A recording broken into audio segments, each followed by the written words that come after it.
Greetings, Internet. It's Alex and Louis from Barefaced. Hello. And we are here with a Marshall 412, a 1968, which has got 4 fresh-ish V30s in it. Mm-hmm. A stock Uprising. Yep. 2 V30s. Uh-huh. And this delightful Uprising, which someone chose, this colour combination, which it looks amazing in person. Hopefully it looks decent on camera. Yeah, I'm just going to unplug it and show you it because it really is great. it's lovely. Navy Levant. Observe. Is that the colour, officially? Navy Levant, I believe, yeah. I mean, I wouldn't call it navy. It's kind of a... To me, it looks like 1970s Ford blue. Yeah. It's a bit the bright. colour of your dad's Capri, if you're British, or your dad's Mustang, if you're American, I think. Yeah. It's a slightly different grille. But what is nuts is because it's got the V30s in. Not the V30s, the Neo V-types. Yeah. It's 140 watt 212. Yeah, and it weighs... And it weighs 13 kilos, which is just under 29 pounds in foreign. That's ridiculous. American foreign. 13 kilos for the entire rest of the world. Yeah. Yeah, it's just delightful. It's a proper loud gigging cab, which you can do amusing things with. Yeah, and that's not, you know, the standard Uprising's light enough. No, so the standard Uprising is, you can wear it as a hat if you want. The standard Uprising, can I do that? Is, there we go, look. The standard Uprising is 19 kilos. 19, yeah. Which is 19 times 2.2 is 40 pounds or 41 pounds, 41, like that. Yeah. This, we haven't weighed it because our scale doesn't go high enough, but we've done some maths using the notes off the Marshall website and the weight of the V30s. Yeah.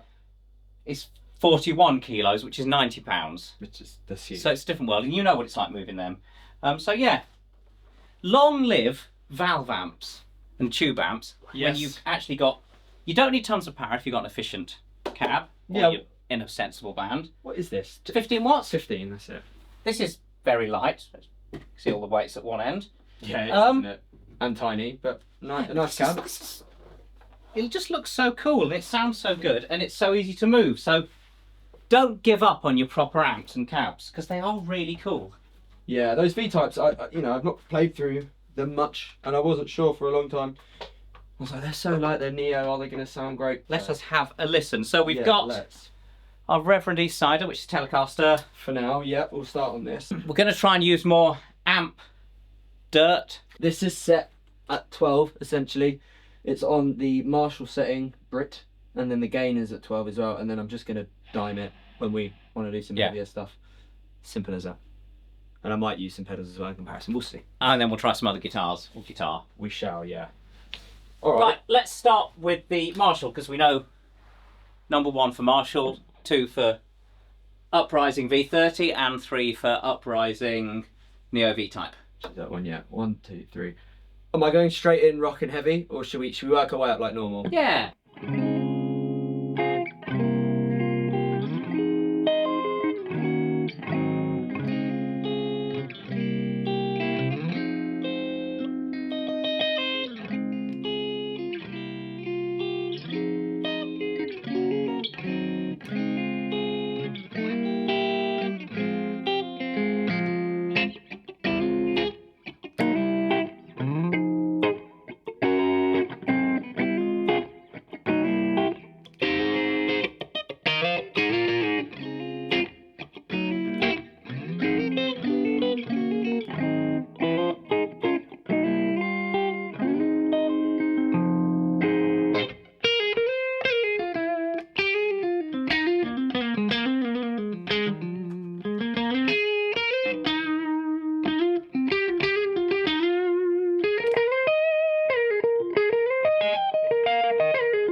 bastardising Bill Withers there with a fuzz pedal.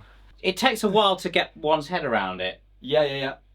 What are you feeling? Well, I now remember that when we did that video with the Radical, which is a horizontal 212 with a single AVD as standard, versus the Marshall, the difference was more obvious. Yes, I agree. The Marshall has this mid push, and it's a low mid to mid push, I would say. Okay. And I feel so. There's just this hump. Hopefully you guys can hear this, but it is a big part of the Marshall 412 sound. 100%. It's got this sort of boomy hump that takes a while to start and takes a while to stop. Yeah, it's not the quickest thing in the world. Yeah. Feel-wise. Then the highs are there, but they're not as loud as that hump. And that hump doesn't go up into the upper mids. It doesn't go into the upper mids, lower treble realm. Probably a lucky thing, whether that's intentional or not, because... I think it's what happens when you put 4 matching speakers in a small box. Yeah. Which is essentially what's happening. It's like a small seal box. It's not very well braced, so I think that is why you get a bit of the low mid-range upper bass hump. Is it just doing that inside the box? I think the whole box is resonating, particularly the rear panel. I think that's an important point, is that, like, I know this looks like a massive cab, and it is, but Alex is right, like, it's a small box for what you've got going on in there, right? Yeah, I mean, because the actual baffles are a fair way back behind the grille, and then the drivers are rear loaded. They're not that deep front to back. No. Yeah. It's a lot of speed. And I think that there isn't a huge amount of bracing, so I do think you end up with it. And because the panels are thick and heavy, they resonate at frequencies where they generate a lot of sound. Essentially, if you're trying to stop panels resonating in a cab, you want to drive the resonance up as high as possible where there's less energy and where it's easier to stop them resonating. Right. So if you knock on the back of this... Low sounding. And let's try the side. That's higher. That is definitely noticeably higher. Once you knock on, say, the back of this. Oh, blimey. Or the side of this. Other way around. The side of that. Yeah. So this, and let's try the top of this. That's the top of this. That's the closest actually, but that's the smallest panel, isn't it? The top. The back is hugely different. But the back is really.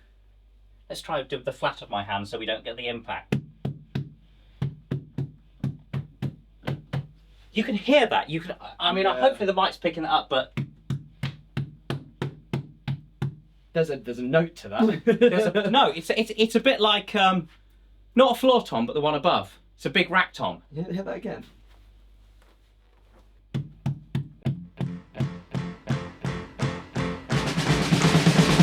Is it F? Yeah. There's a little F coming through there. But smack the back of this. That's more like a... It's up there, isn't it? Yeah. My hands are starting to hurt from hitting things. So what was I saying? Yeah, the mid-hump, the Uprising is... It's just clearer, isn't it? It goes deeper. Totally. And clearer in the highs. It's not as deep as the Radical, which we haven't got in this video. We did that in another video. But I feel there's less of a difference between... the Marshall and the... Yeah. I mean, these two do sound remarkably similar, don't we? And I'm really surprised because I swear we've tried the Neo V-Type versus the Vintage 30 before, but in the Reformer, so in the 112, maybe 2 of them, it's doing something. I do think you get this thing when you get 2 speakers, which is that the differences, they sort of blur and they make for a more interesting, fatter sounding guitar because the quality control's a bit squiffy, and there's so much weird stuff going on in guitar speakers. I love a 212. They're never identical, and they've all got their own vibe. I guess it's like cymbals.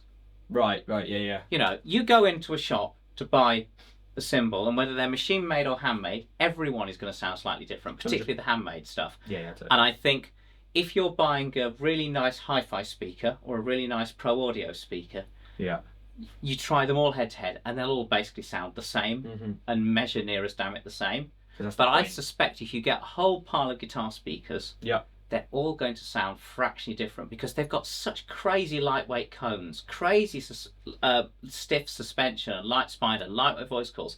Just one's got a bit more glue on, a bit more dope. Old versus new, we did that video like that. Old versus new, absolutely. But even fresh out of the box, I think you're going to find these tiny differences. So as soon as you go from a 112 to a 212...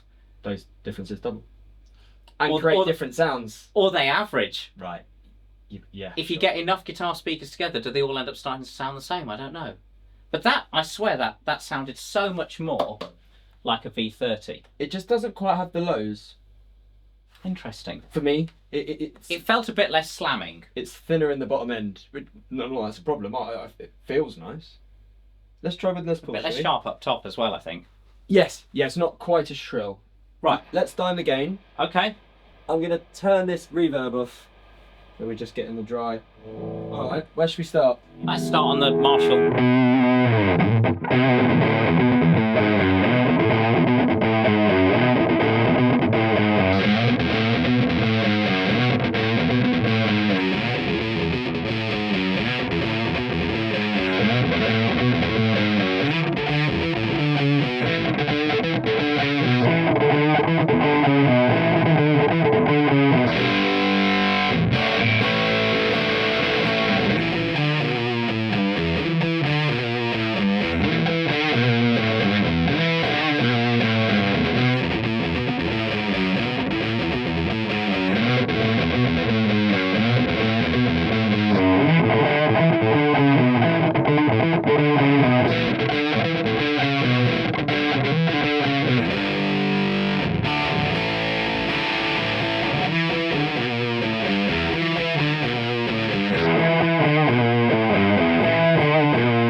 Vastly different. I wish I could pull all of you into this room.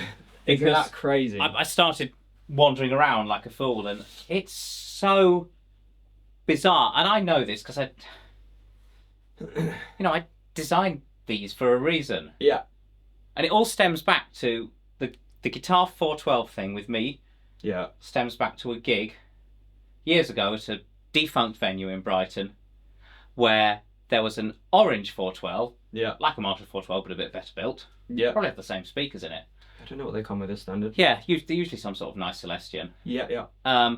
And that orange 412 was at the back corner of the stage, and it was pointing diagonally across the venue, so quite well positioned considering it was a small venue, but it was one of those shoebox-shaped venues. Yeah. So, 2 or 3 times as long as it's wide. And thin, yeah.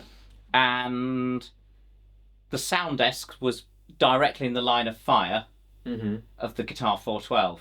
Right. And consequently, the sound engineer didn't really put any guitar out through the mains because he was getting absolutely blasted by it from that 412. And then I did my usual pedal board at the front of the stage playing bass, long lead, basically long lead to pedal board, long lead from pedal board, so I could get most of the way around the venue on a lead. And the guitar sound just vanished depending on where you were. So as soon as you got off axis, you couldn't hear it. And it's because when you've got 4 speakers like that, they beam so much. So they're dealing with quite short wavelengths. So I'm you know, this large diaphragm condenser we've got down here is in the line of fire of those speakers. Yeah, for sure. So you're getting this huge. If you get 112 on its own, it's quite directional, but you know, there is a degree of spread of sound.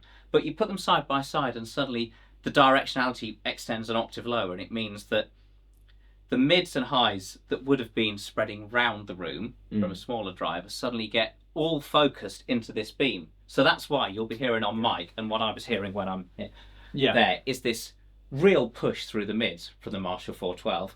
Get up here so your ears are off axis as they would be, or get over here so your ears are off axis, or over here. Basically, anywhere you're actually anywhere apart from in the cone of output. Yeah. And all those upper mids have gone. They disappear. So but you do get that low mid boom, bump is thing there, from the small box and them. It's really there, that it's boom. very obvious. Yeah. And then I switched to the Uprisings, either of them. Yeah. Move around the room, and it basically sounds very close to saying you get right on axis, and again you get that. It's not a mid-range bump though. It's a treble bump as you move on axis. Sure. But that doesn't surprise anyone. You expect speakers to be brighter when they're absolutely in the line of fire, but it's the amount of change in the mids. Yes. Right. And it's just because it's so big. Yeah. You know, imagine a hi-fi speaker this big in your house. Sure. If you did get to have a hi-fi speaker this big, which is like a big like studio monitor type thing, yeah, it would have a 15 yeah, and a mid, and then the mid would have great dispersion. You wouldn't have this whole area producing mid-range. all from mids and because it would just up because there's, you know, dust caps and stuff. So they all sounded so vastly different to when we were going. Well, we weren't clean through the telly, we were still dirty. No, that was nice. We weren't pushing it as hard. That was hair, you know. I could control that. This was just loud and dirty, and the differences between these showed up a lot more, didn't it? For sure. And yeah, obviously between that as well. So I noticed this has got more treble aggression. Yeah, 100%. But actually, once you get up, which is a bit much at times when you're down there on axis, but who was absolutely in the line of fire, once you get a bit off axis, it's nice. It's all right. This is very sweet sounding. Yes, it is. It rocks. You should have noticed me waving this around earlier, but a lot of sound comes out of this. It looks really good on these. Yeah. So the blue against the black is you've got the slot that lets the mids and the highs through and diffracts them out, and then the lows resonate as a Helmholtz resonate like a ported cab. These are also sized so you can fit Neo speakers in, ceramic speakers or Alnicos. They all fit. They all fit. No, since we updated the design, and they're easy to swap now because the grills that are front mounted on all our cabs, because of all that in the way in the back. All you have to do is loosen the metal corners to give a bit of space, and then pull that tab, and the grill comes out nicely. Because to stop it buzzing or rattling, we wrap it with tape, but we used to use foam tape, and nowadays we get felt tape, specially made. Super easy. And then the drivers, they need a gasket to stop them buzzing or rattling or air leaks. But they're on the gasket. And nowadays we use the same felt tape to gasket the driver, and that's stuck to the baffle, so you don't have to mess around with gasketing the driver or anything. They're just quick in and out, 4 bolts. Really has made a big difference. Yeah, it's really quick changing drivers if you're the sort of person who likes to experiment. I think guitarists tend to be as well. I don't know. That's what you think, but well, I think it's a world guitarist should probably experiment with a bit more. More than we do, for sure. Yeah. Everyone's changing. I don't know what the market is like for second-hand guitar drivers. Reverb's good. There's a lot out there. I know people. Do people assume they're all wrecked, or? I mean, I'd say generally a guitar driver, it's new. Yeah. It's broken in. Yeah. Or it's ruined. Yeah. It's fairly easy to tell if it's ruined. Yeah, it's true. So you should be able to buy second-hand guitar drivers. They're out there. Reverb's great for it. Yeah. But yeah, we don't do it as much as we should. We're always buying new overdrive pedals every month and never changing drivers. But actually, no, they're not difficult to ship because they're not that big. No, it's one of the biggest changes you can make as well, as we've been discovering over the years into Strat world. Yes, Reverend Swap did a swap, so we're making some stereo reality FRFR cabs for them. We are indeed, which are going to be super cool. Super cool. So check out their YouTube channel because they get bands in demoing stuff. And they make really nice guitars. Yeah, this thing's killing. That's the only Les Paul I've ever played and enjoyed. Really? Yeah, I don't like Les Pauls. It's just, not a sound thing. It's just I don't like how they feel, the shape and the ergonomics in the body. But that thing just. That's interesting because really it's an offset body. I think this is a really cool shape. I think it's hard to come up with original guitar shapes, and what's so nice about that is, but with the sort of subtle offset they've done, they've moved it from. It's obviously a Les Paul type guitar, but it's a different shape to a Les Paul. And with the way they've got their knob design, so this is volume, tone, bass roll-off, bass contour, and then the switch down there. It's all got, yeah, I like a bit of styling, you know, design and all that. Yeah, it's cool. Set neck, you know, it's got all the Les Pauly features. It's just, yeah, different electronics approach. Should we go straight into dirty, or do we want to? Yeah, let's continue being dirty. Let's do it mainly through. I mean, we're doing this because people have been asking on the YouTube not to use pedals, so we're going to do it on the amp instead. Neck, because that's a safe place to be.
Such a good guitar. It's really great. But what I noticed, that guitar likes the V30s more than the Neo V types. Exactly the same. These felt louder. Yeah. In comparison to that than they did with the other guitar. Yeah.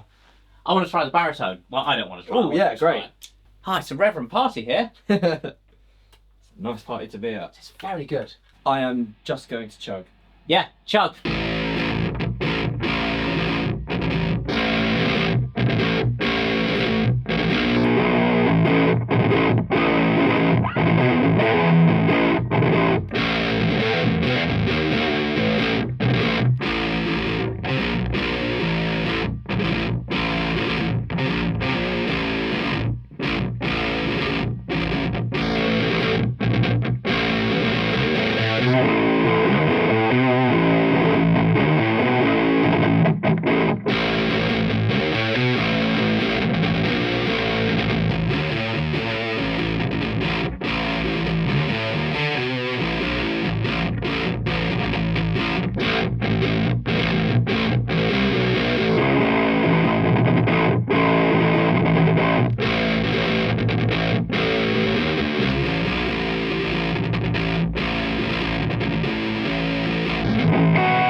Quite satisfying. That did what I thought it might do. Yeah, which is? Well, I don't know if you're hearing it. I'm feeling it and hearing it. Yeah.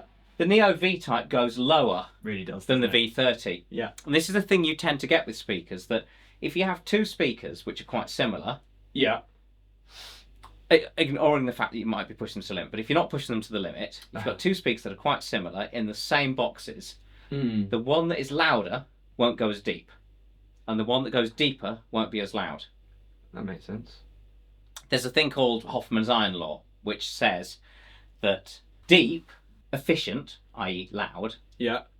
People often would say low, loud, light, pick any two, but actually it's not actually. It's low as in going low, being deep, yeah? Yeah. It's loud as in being efficient, making output with a given number of watts. So you could be loud, but it needs more power thrown it. But yeah. So loud, efficient, sensitive. And then people would say light, but it's not true light. It's small. So if you have a speaker system that's designed to go deep and be efficient, yeah, then it will have to be big. Okay, so you have to have 2 out of 3. You can't have all 3. Yeah. That's the law. Okay. So here we can't change the size. The box size is fixed. Yeah.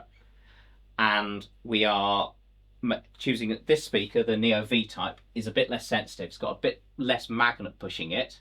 Is it lower dB sensitivity, is it, than the V30? Yeah. So therefore it goes lower. It will go low. If you want to keep the efficiency of something the same, but it go an octave lower, so be just as effective, so that you move the roll-off down an octave lower, which is a long way, you have to make it 8 times as big. Oh. So for a bass rig to be as loud as a guitar rig, yeah, assuming that your guitar runs, you assume you have a similar amount of output in the bottom octave of the guitar as you do in the bottom octave of bass. Yeah. And it doesn't use any more power. It would need to be 8 times as big. So you're talking twice as wide, twice as high, twice as deep. This is why... Which is why you end up with more power in your bass rigs. But also it's worse than that, because actually in the world of guitar and bass, with a bass guitar, we use more of its lowness than we use of a guitar. So I would say a bass is operating maybe 1.5 octaves, 2 octaves lower in where its real energy is. Yes, so that's why it's not uncommon for a bass rig to be hundreds or even into the 1,000 odd watts. And I've got a 21 watt amp. Exactly. That's loud. But yeah, that sounded so good. And I think, and also the lack of depth of the Marshall's really starting to show up. It's just this low mid push. Yeah, which is, on this was not where you want it to be at all. That's it's not what you now there's a cheat you can do with Hoffman's iron law. Right. Is if you use resonant systems. So basically a sealed box, you're only getting the front side of the drivers. Right. If you choose to use the back of the drivers like we do, then you can get more output within the pass band. The flip side of it, so we're using a Helmholtz resonator in the AVD, which is like a speaker port. The flip side of it is that we lose output once we're maybe a third of an octave or so below the port tuning frequency. Right. Third half an octave below port tuning frequency. Then we lose output because it cancels. Right. But that doesn't matter in this case because your guitar doesn't go that low. It's guitar. So essentially you can get more out of a ported speaker in your working realm if you tune it right. Sure. Which has been done. Did you want to do one more? Yeah. Yeah. While we're here. Whilst we're here. Because really... it's fun hearing how the different guitars respond. Yeah. And they're all showing up. So what we've had so far, we've had the Telecaster single coils. Yep. Passive. We've had the Les Paul style humbuckers. Passive. Passive. We have had the Gristle ST. Single coil. Which look like single coils, but are technically single coil aperture, but actually they're humbuckers, but they're active, so they magically sound like a single coil whilst being humbucking. Yep. We've had the humbuckers, which are rail hammers, which are very aggro, much more aggressive pickups, aren't they? And on a baritone, so so we're down a fourth. And now we've got the P90s, which are true single coils, whatever you say. Yeah. Everyone calls them P90s versus single coils. They're still a single coil pickup. They're just a large aperture. Yeah. Single coil. But they are different, aren't they? For listening purposes, it does. They don't sound they're just like a single. Look, I mean. No, I understand, but like this just isn't gonna give you the it'll just sound single coil. Well, no, it's just because people call. Look, let me be very clear about this. Scientists versus guitarists. This is a humbucker. This is a single coil. Yeah. Yeah. It might not look it, but that's because pickup aperture is what matters. For sure. But so you call it a P90 because you've got this big aperture. There's tons of windings in there. I know you've only got the pole pieces in the middle, but there's a lot of magnetic force. There's a lot of windings in a P90. I'm just not having that argument with the producer in the studio. This actually is my single coil guitar. Yeah.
That's too dark for the Neo V types. 100%. Great with that though. Really great. Chunky. Really great. Woollier than it sounded so far today. Yes. To me anyway. Mm-hmm. Again, I think a P90's got a lot of mid-range. I think they're really cool sounding pickups. They are. I really, close to say I've never used them, other than maybe this guitar. Yeah. Never. I think but they're great. It's such a wicked pickup I think it should be a bass player's favourite pickup because it really frees up a lot of room. Totally. It does that magic thing with the mid-range in the way that Fender P-Bass does that thing with the mid-range of going, I'm here, I'm this bit of the mix, don't worry about the rest, I'll just go in this bit. Do what you want around me. Yeah. Yeah, no, totally. It's cool. Yeah, it's good for they're good for getting aggro, but they never get harsh. No, that wasn't at all, No. Even with the V30s. And they're quite a lot fatter than a typical single coil. Yeah, absolutely. It's the aperture. Literally, fatter pickup sounds fatter. Word of the day, kids. It's like aperture. Well, look, these are, see, look at the size. Look at the size of that aperture. See? All right, just... It's big, big pickup, and that's blatantly a humbucker.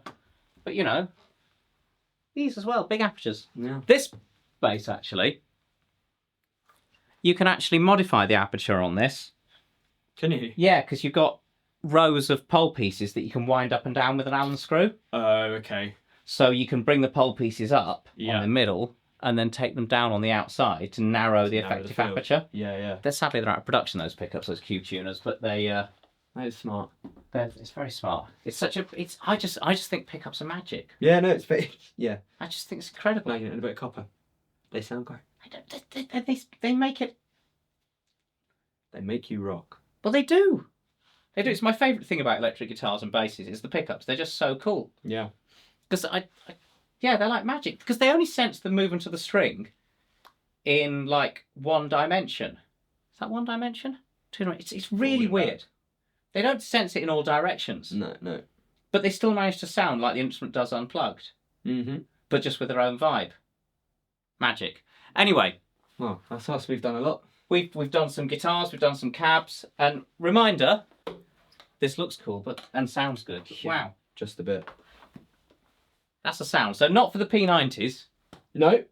But you've got very good with a Les Paul. You've got to pick your driver to wasn't it? To your guitars. Yeah, you'd be silly not to. That really shone. So if you are tired of carrying something big and heavy, if you love your Marshall head, but carrying a Marshall head and a 412 is a bit too much for you, and you love your Les Paul, get one of these. Get one of those. Let us know what you'd like to hear more of. We are done. Thank you. Bye. Goodbye.